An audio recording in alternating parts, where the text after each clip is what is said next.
¿Qué tal, hermanos? Es un gusto nuevamente estar aquí con ustedes para compartir la palabra del Señor.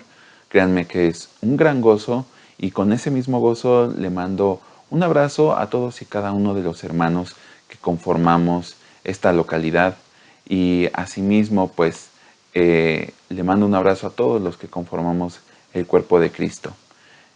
En esta ocasión el Señor puso en mi corazón un mensaje que nos lleva a reflexionar sobre la fe.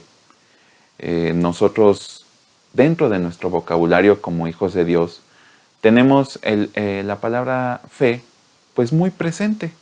Yo creo que todos la hemos ocupado, la hemos empleado. Se nos ha predicado bastante también sobre esto, pero quiero que reflexionemos, quiero compartir esto que el Señor ponía en mi corazón, porque ¿qué es la fe? Y más todavía, ¿cuál es el objetivo? ¿Cuál es su pilar? ¿Cuál es su propósito? Es por eso que este mensaje lleva por título el objeto de nuestra fe. Ahora, antes de comenzar, les animo a que me acompañen en una oración para que el Señor realmente sea el que transmita este mensaje a nuestros corazones. Amén. Padre, gracias Señor porque tienes algo preparado para nosotros. Gracias porque tú has tenido a bien el que estemos en este momento prestos para dedicarte un tiempo, prestos para oír de ti, para discernir qué es lo que tú tienes para cada uno de nosotros. Señor, sé tú hablando a través de mí en este momento. No permitas que alguna distracción, que alguna preocupación nos haga apartarnos de ti. Por favor, atienda cada una de las necesidades que mis hermanos tienen y por la cual ellos están aquí, expectantes de qué habrán de recibir. Por todo lo demás sabemos que tú eres fiel, que tú eres justo, Señor, que tú eres genuino y que tú sin duda vas a responder a nosotros en este momento, Señor. Amén. Como les decía, hermanos, la palabra de la fe, el término, el concepto de fe, nos lleva a todos a pensar inmediatamente en Hebreos 11.1. Yo sé que a lo mejor varios de ustedes han memorizado este versículo, el cual dice de la siguiente forma: es pues la fe, la certeza de lo que se espera, la convicción de lo que no se ve. Hebreos 11.1. Podemos ver claramente que este versículo tiene dos partes. La primera en la que se nos dice que la fe es la certeza de lo que se espera. Y vemos que normalmente esta es la aplicación práctica más recurrente que le damos a lo que es la fe. Esperar recibir algo, tener la seguridad, tener esa confianza de que vamos a recibir algo, la certeza de lo que esperas. ¿Qué esperas? Algo que le pediste a Dios, algo que te dé o algo que suceda. Y vemos que hay en la Biblia varios versículos que pueden ayudarnos a reforzar esta idea. Por ejemplo, en el Nuevo Testamento, cada vez que Jesús hacía algo en favor de las personas, les decía, tu fe te ha salvado, tu fe te ha sanado, que se haga conforme a tu fe. Entonces nosotros podemos en algún momento definir en un aspecto práctico a la fe como una aptitud o una cualidad espiritual que podemos tener nosotros, que en la medida de que sea más grande esta fe, vamos a poder recibir con una mayor probabilidad o vamos a poder recibir mayores cosas de parte de Dios. La segunda parte, que es una parte de la fe que casi no mencionamos, casi no nos centramos en ella, es cuando dice que la fe también es la convicción de lo que no se ve. En este aspecto, nosotros casi no ahondamos y decidimos dejarlo, o por lo regular, en una cuestión de que es similar a tener una identidad religiosa. Nosotros vemos en la palabra que están estos versículos de que el justo por la fe vivirá, que lo dice Romanos 1:17 y Gálatas 3:11. Y también está un cierto vínculo que podemos establecer en cuanto a la fe y Juan 3:16, en la parte en la que dice que todo aquel que crea en Jesús no se perderá, sino que tendrá vida eterna. Y por lo regular, hasta ahí lo dejamos. Incluso en un aspecto secular, en un aspecto cultural, la gente le da estas aplicaciones a la cuestión de la fe. Por una parte, ¿quién no ha escuchado estas frases en las que se menciona, no, pues, tenme fe, sí te voy a cumplir? O decir, tengo fe de que hoy va a llover, ¿no? Hoy no va a llover. Eh, por otro aspecto, ¿no? Decir, ¿tú qué fe profesas, no? Ah, ok, soy cristiano. Ah, muy bien. Entonces vemos que tiene estas dos vertientes. Por un lado, el recibir, y por otro lado, una cuestión de que, como vemos precisamente en este apartado que nos dice que es una convicción, pues lo dejamos hasta ahí, ¿no? Y de decir, bueno, ¿tú qué convicción tienes? No, soy cristiano. Ok. Ahora, para poder profundizar y entender plenamente lo que Dios nos quiere decir y no lo que nuestros preceptos, nuestras ideas nos hagan concluir, pues tenemos que considerar bien todo el contexto en el cual este versículo está inmerso. Tenemos que apreciar que hay 10 capítulos previos a Hebreos 11 precisamente, y que todavía hay un par de capítulos posteriores, ¿no?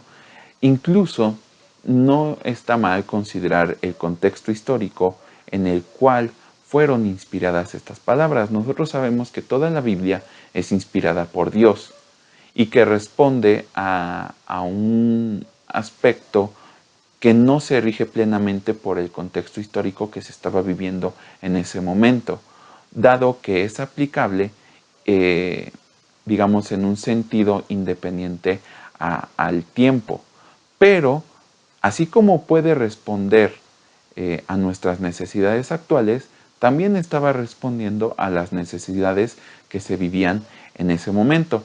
Es por eso que ahorita vamos a hacer un pequeño paréntesis, vamos a hacer una pequeña mención del contexto histórico en el cual se escribieron estas palabras.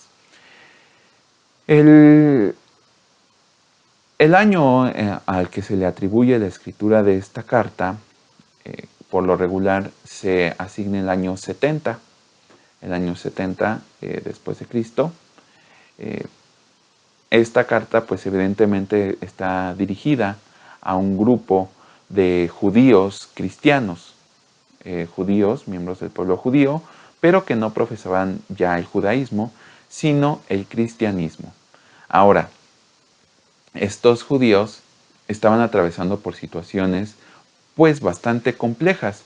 Una de ellas, la más apremiante, pues era la persecución.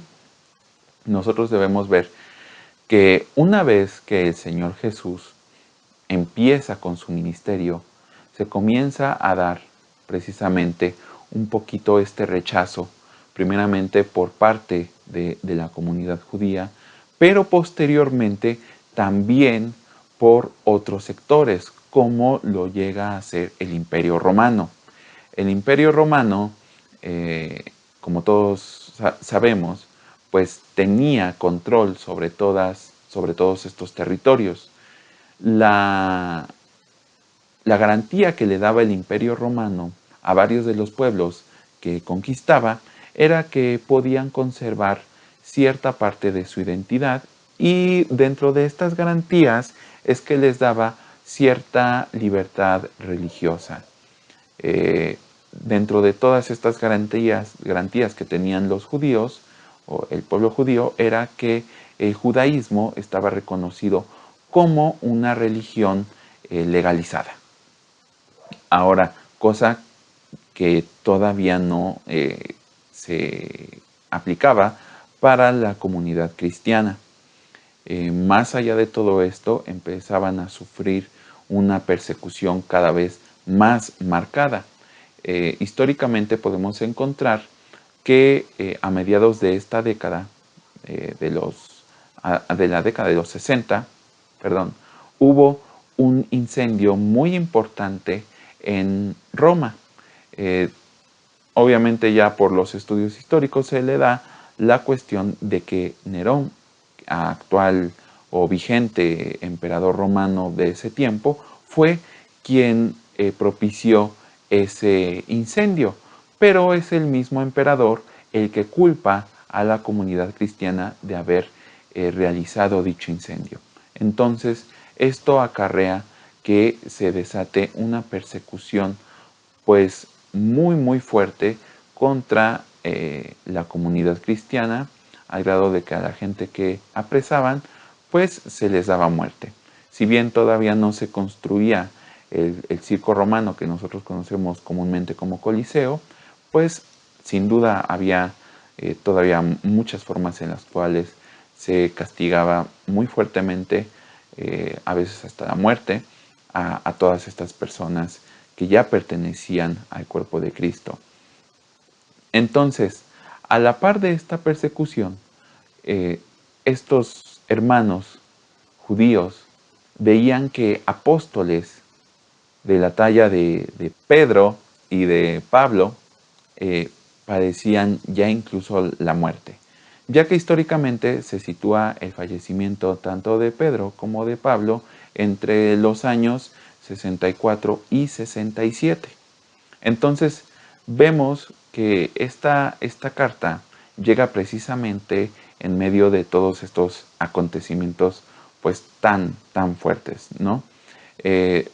Acontecimientos por los cuales varios judíos cristianos estaban pues considerando realmente si Cristo, si Jesús era realmente el Cristo, el Hijo de Dios, si ese camino que ellos habían pues tomado realmente era el que les convenía, porque pues les reitero, los judíos, los que profesaban el judaísmo, no estaban siendo perseguidos, únicamente los que profesaban el cristianismo. Entonces varios judíos cristianos estaban regresando al judaísmo, estaban renegando de su fe, estaban en una cuestión de oprobio muy importante. De la misma forma, nosotros pudiéramos ver que a través de la historia, llegando a nuestro tiempo, a nuestra realidad, nosotros también pudiéramos estar atravesando muchas circunstancias muy difíciles que nos pudieran hacer incluso dudar de nuestra fe, que nos pudieran también llevarnos a cuestionar si hemos depositado nuestras esperanzas, si hemos depositado nuestra vida en el lugar correcto. Y es en todo ese contexto en el cual se da precisamente la escritura, la palabra de Dios, en la carta a los hebreos. Vamos a describir rápidamente la estructura de los 10 capítulos anteriores que mencionábamos de el libro, de la carta a los hebreos. Y es que precisamente nos iniciamos viendo que Jesús es el Cristo. Este libro inicia precisamente reiterando, vindicando la posición de Jesús como el Cristo, como el Hijo de Dios, mostrándolo mayor a los profetas, mayor a los ángeles, y nos revela que Él ahora es nuestro sumo sacerdote. Empieza precisamente poniendo muchas analogías con las prácticas judaicas. Debemos recordar que todo en un inicio es una sombra, un tipo únicamente de lo que después habría de ser confirmado. Y es precisamente por eso que el libro de los Hebreos nos empieza dando testimonio precisamente de todo lo que Jesús empieza a confirmar a través de lo que Él hizo, ¿no? De lo que Él es. Y es así como Él llega a ser el sumo sacerdote, este sumo sacerdote perfecto, cuyo sacrificio también es perfecto. Y mediante esto, Él se convierte en mediador de un nuevo pacto. Y es aquí donde nos empieza precisamente a nombrar las características del pacto que estaba vigente hasta esos tiempos y del nuevo pacto que Jesús trae consigo. Hasta llegar al punto medular en el que se nos menciona y se nos contrasta las cosas terrenales, las cosas pasajeras, vistas precisamente como estos sacerdotes pasajeros cuyos sacrificios también eran efímeros y perecederos, al nuevo sumo sacerdote perfecto que es Cristo, el cual no pasa, no tiene un fin y cuyo sacrificio también es perfecto. ¿Por qué? Porque simple y sencillamente ya no es terrenal, sino que es celestial. Los sacrificios que se hacían antes no lograban terminar con el pecado, no lograban realmente solucionar las cosas. Jesús viene a complementar todo esto y realmente a poner una solución venciendo a la muerte a través de su sacrificio en la cruz y su resurrección. Entonces es aquí donde nos empieza a poner ya todo, digamos, la mesa preparada para ya darnos la definición de la fe. Y es así como llega Hebreos 11.1 con la definición de la fe. Sin embargo, vamos a leer tantito. Por lo regular, siempre es recomendable leer unos versículos antes y unos versículos posteriores a alguna afirmación, alguna promesa o alguna definición que podamos encontrar en la Biblia, precisamente para poder tener un mejor contexto de lo que se nos quiere decir. Vamos a leer el versículo anterior a Hebreos 11.1, que es Hebreos 10.39. Y nos dice, pero nosotros no somos de los que retroceden para perdición. Debemos recordar que aparte de toda esta cuestión sobre Cristo, también a la par de todo esto, va realizándose una exhortación muy severa hacia los judíos, mostrándoles precisamente todas las fallas que ellos estaban teniendo, la fe, el crecimiento espiritual que ellos deberían tener y que todavía no tenían, precisamente en estas palabras de que debiendo ser ya maestros y que necesitan nuevamente, como estos niños, la leche y no el alimento sólido. Se menciona también la advertencia sobre la apostasía y muchas otras cosas. Entonces, debemos ver que la palabra de Dios siempre es muy clara en ese aspecto, de ponernos la vida, la muerte, camino de salvación, camino de perdición, qué es lo bueno y qué es lo malo. Y aquí nosotros en Hebreos 10:39 encontramos precisamente esa bifurcación de los caminos. Tenemos por un lado que nos dice, pero nosotros no somos de los que retroceden, como que los que van avanzando y toman el retorno para regresar. ¿Por qué? Porque cada camino tiene un fin. De los que retroceden para perdición, sino de los que tienen fe para preservación del alma. Ahora, si nosotros somos observadores en este versículo, nosotros vamos a ver que el retroceder sin duda es un camino y que ese camino tiene un fin, el cual es la perdición. Y el otro camino que se nos menciona, cuyo fin es la preservación de nuestra alma, que es la salvación, aquí nos menciona la fe. Y lo vamos a nutrir todavía más con el siguiente versículo, que es Hebreos 11:2, que nos dice: porque por ella, por la fe, alcanzaron buen testimonio los antiguos. Es decir, la fe no solamente, no es una aptitud. Aquí nos está despegando precisamente la fe como una cuestión intrínseca del ser humano, sino que nos la pone como un medio que el Señor nos da para alcanzar un fin. Este fin, el fin último precisamente, es la salvación. Pero todo este camino nosotros lo tomamos y uno de los primeros resultados que vemos es alcanzar buen testimonio como los antiguos. Ahora, nosotros empezamos a ver aquí toda una descripción, toda una estructura de la fe, porque el siguiente versículo, que es el tercero, nos dice que por la fe entendemos que la creación del universo fue por la palabra de Dios. Entonces, aquí ya nos empieza a mencionar posteriormente, en orden cronológico, a distintos personajes bíblicos que alcanzaron buen testimonio mediante su fe. Ahora, nos menciona Abel, nos menciona Enoc, Abraham, su descendencia, Moisés, etcétera, ¿no? Y cada uno nos empieza a hablar de que sí, tuvieron una fe, pero también muy importante, remarca el testimonio que ellos alcanzaron delante de Dios.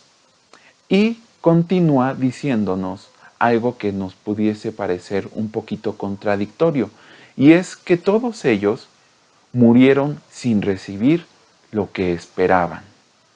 Aquí nosotros pudiéramos ver precisamente que son en los versículos del 13 al 16, pudiéramos ver que se nos maneja un escenario como de derrota. ¿Por qué? Porque se nos dice que todos ellos, viéndolo de lejos, saludándolo, pero que no lo pudieron alcanzar. Es decir, murieron sin recibir aquello que buscaban. Y nosotros pudiéramos ver que esto a lo mejor pues nos entristece y que preferimos adoptar la cuestión de la fe, como también se nos menciona respecto a que Abraham y Sara pudieron tener a Isaac, ¿no? Y decir, bueno, no, sí, es que la fe sí es eso, la fe sí es que tú esperas recibir algo y que Dios te lo da, algo que tú anhelas con tu corazón, con todas tus fuerzas, y que Dios ve que es bueno y pues te lo da. Pero nos encontramos con esto, con que ellos murieron sin recibir lo que estaban esperando. Ahora, nosotros podemos ver qué es lo que estaban esperando entonces, para que sea algo bueno el que se nos mencione en esta palabra. Y es que precisamente ellos ya no estaban buscando algo que pudieran encontrar en este mundo. Es precisamente por eso. No que hayan muerto en derrota, sino que toda su fe, todo ese testimonio, los llevó a esperar algo que ya no podían encontrar en este mundo. Precisamente estos versículos nos terminan diciendo de que ellos ya estaban buscando algo celestial, y nos lo pone precisamente ejemplificándonos con la promesa de la patria que se le había prometido a Abraham, y de que ellos se habían considerado extranjeros y peregrinos en este mundo. Pero también nos dice que si lo que ellos hubiesen estado buscando hubiese sido una patria terrenal, ellos habrían tenido todas las condiciones necesarias para poder encontrar esa patria pues en la tierra, dado que ellos ya no estaban buscando algo corruptible, ya no estaban buscando algo de esta tierra, algo que se pudiera ver con los ojos, fue precisamente por lo cual ellos murieron sin haber recibido precisamente esto. ¿Por qué? Porque ya no estaban las condiciones en esta tierra para poder recibir lo que ellos anhelaban, lo que ellos buscaban. Y es que precisamente nosotros, como habíamos visto previamente con el sacerdocio de Jesús, la razón por la cual este sacerdocio es perfecto es porque ya no es terrenal, ya no es perecedero, ya no es algo físico de esta tierra, sino que es algo espiritual, algo celestial. Ahora, entonces, nosotros podemos ver que Dios no quiere que nos aferremos a cosas corruptibles, sino incorruptibles, no a cosas que se ven, sino a cosas que no se ven. Aquí nosotros encontramos directamente ya el por qué se nos dice que la fe es la convicción de lo que no se ve. Y es precisamente en esto que se alcanza testimonio, un buen testimonio delante de Dios. Hay que considerar que el testimonio es un testimonio es una prueba que confirma la realidad de algo. Por ejemplo, cuando nosotros vemos una zona arqueológica, no sé, unas pirámides, ¿no? Vemos que esas pirámides dan testimonio de que en esa zona se estableció un grupo de gente que pues tuvo cierto crecimiento e hicieron determinadas cosas, ¿no? En un juicio, una persona a la cual se le cita para dar testimonio, pues todo lo que él declare, todo lo que él presente, pues precisamente es una prueba que confirma lo que esta persona pues quiere declarar, ¿no? Sobre algo, sobre alguien. Igual nosotros, nuestro testimonio, el testimonio de quién somos, es todo aquello que nosotros hacemos va dando precisamente prueba que confirma pues quiénes somos nosotros. De esta manera las personas que nos conocen, las personas que saben de nuestras acciones, de nuestro proceder, pueden ver la realidad de quiénes somos. Evidentemente, mientras más estrecha sea la relación con esta persona, más nos van a conocer y ese testimonio, digamos que va a estar más enriquecido y va a reflejar de una manera más plena quiénes somos.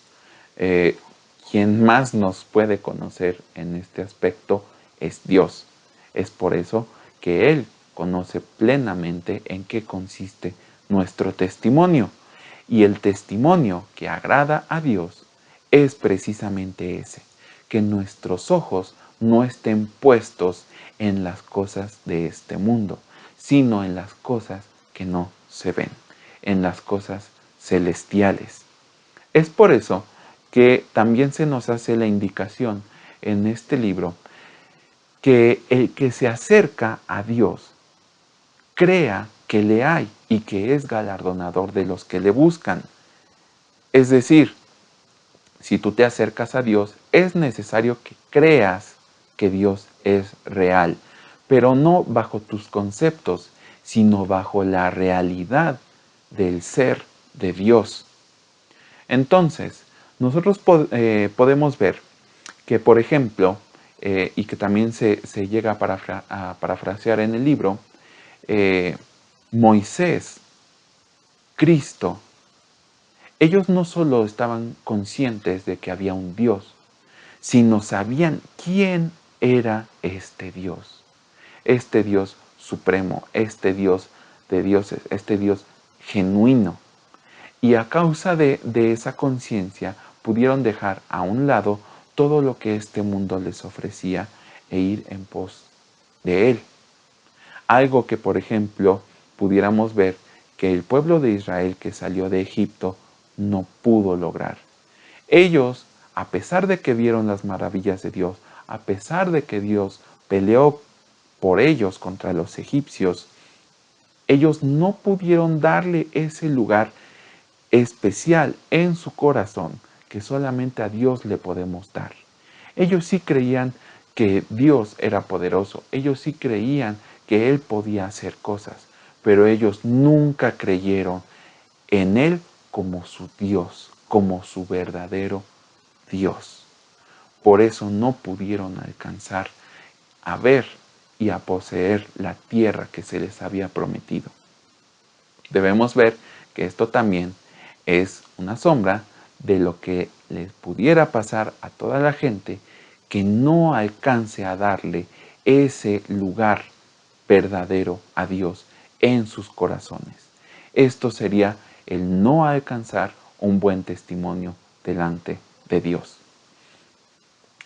Entonces, nosotros podemos ver que precisamente eh, eh, el alcanzar este buen testimonio es reconocer a Dios en nuestros corazones como nuestro único y verdadero Dios en todo, cuyo Hijo es Jesús, quien vino a la tierra y nos liberó de lo que el pecado representa para la humanidad. Y que mediante el Espíritu Santo nosotros podemos tener esa guía, ese consuelo y esa guía de lo que el Señor quiere para nosotros, es decir, la voluntad de Dios.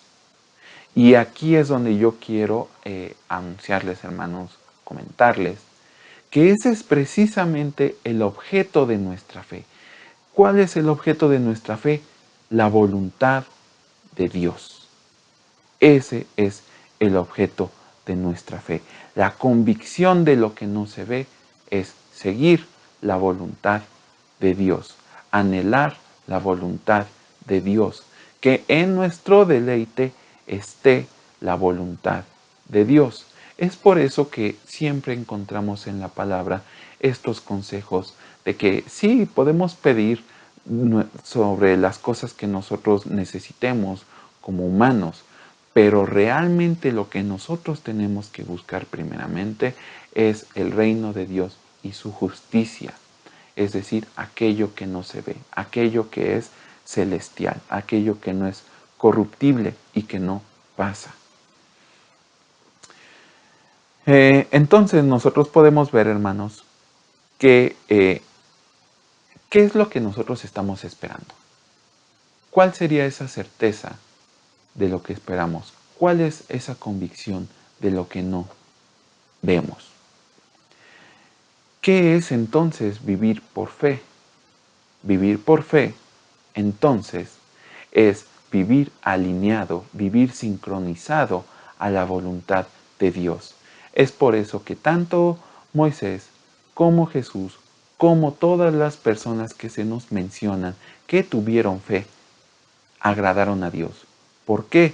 Porque ellos, mediante su fe, ya no actuaban de acuerdo a lo que los deseos de este mundo, a lo que este mundo podía ofrecer, sino que actuaban en consecuencia a la voluntad de Dios.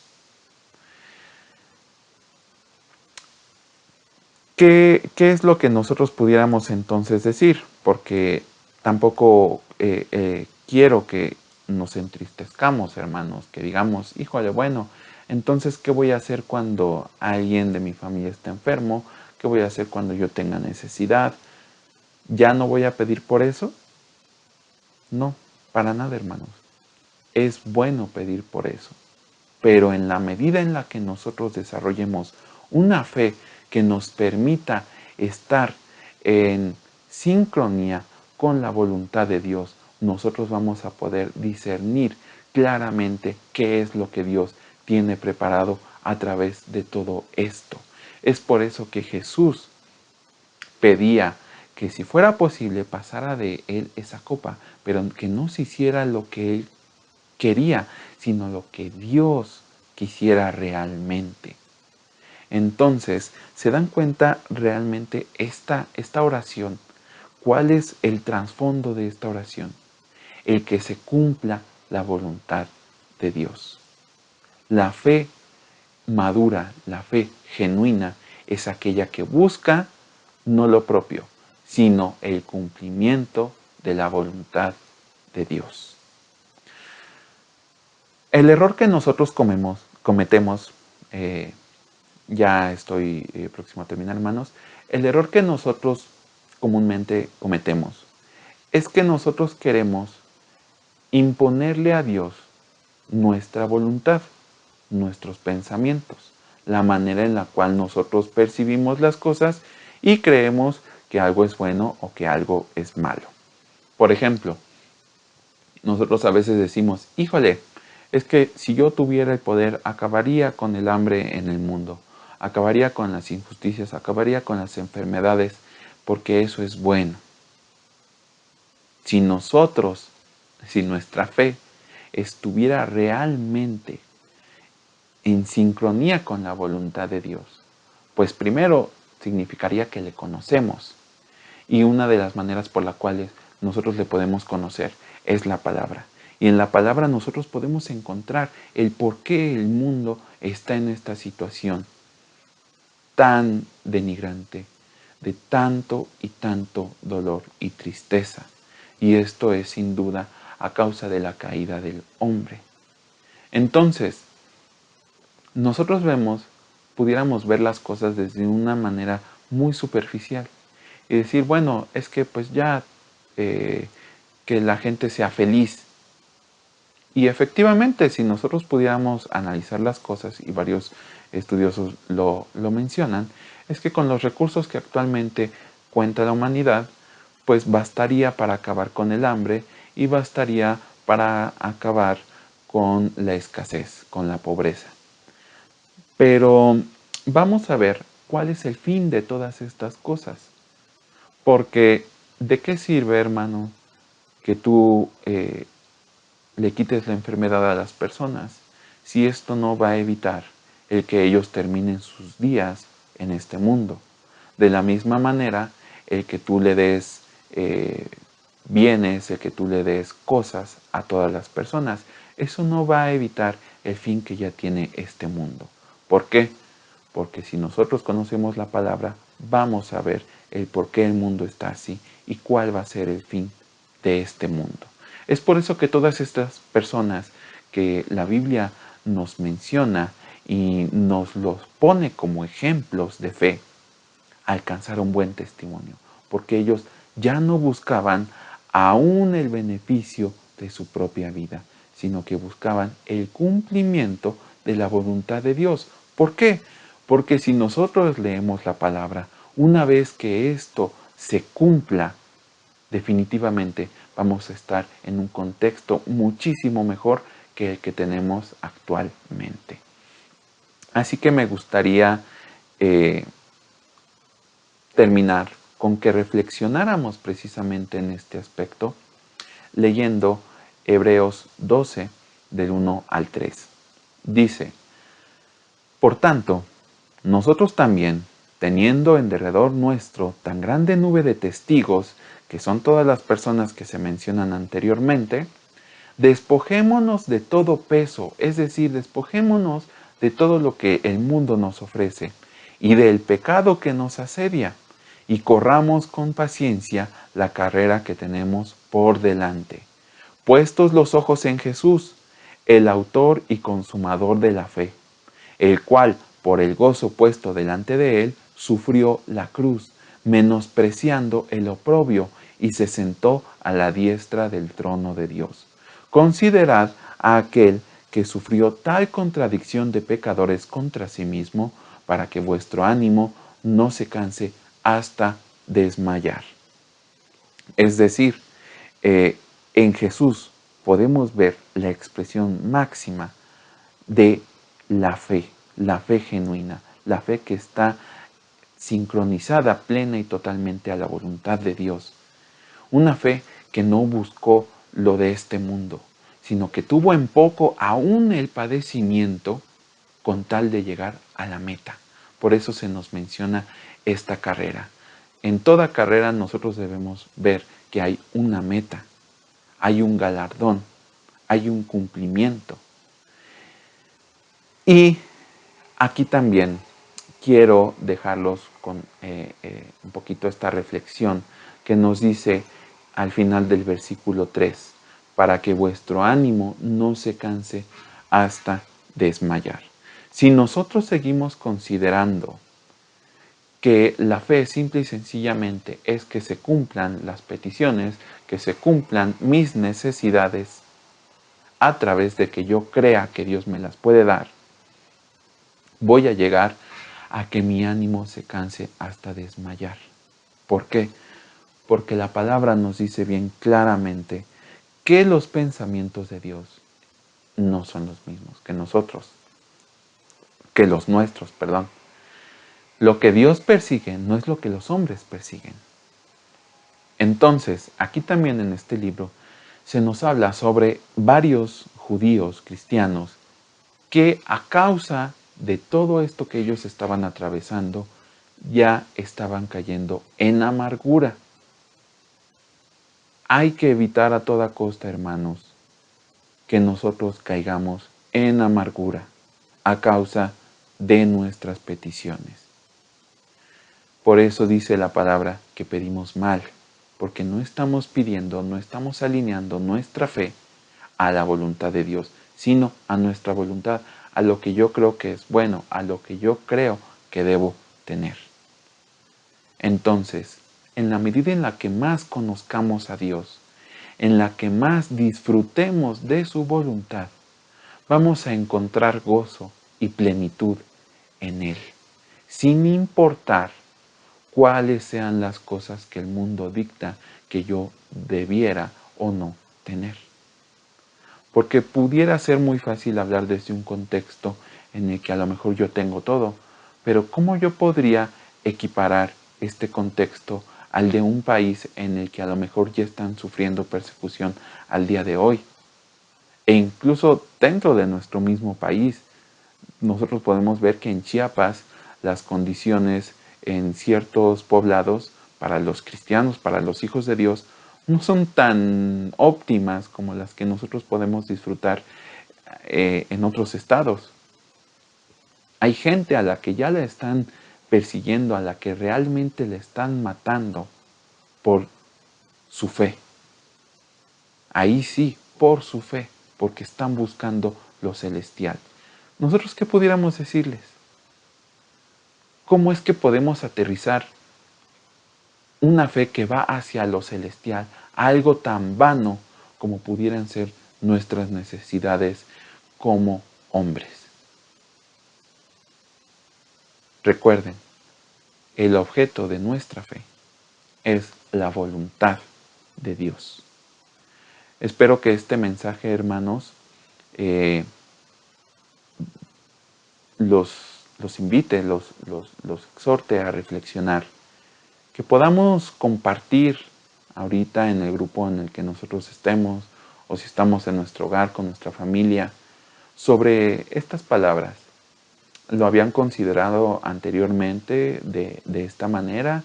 El que la fe realmente tuviera estas características, hermanos. Animémonos los unos a los otros a edificarnos mutuamente, porque es precisamente cuando nos animamos a hablar, nos animamos a expresar lo que Dios pone en nuestros corazones, que nos edificamos como cuerpo.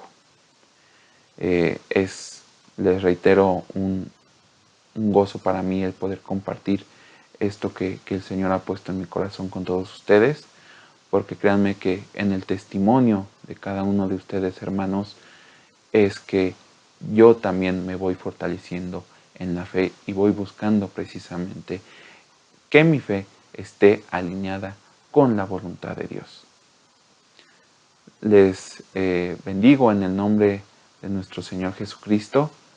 Ánimo, hermanos. Bendiciones.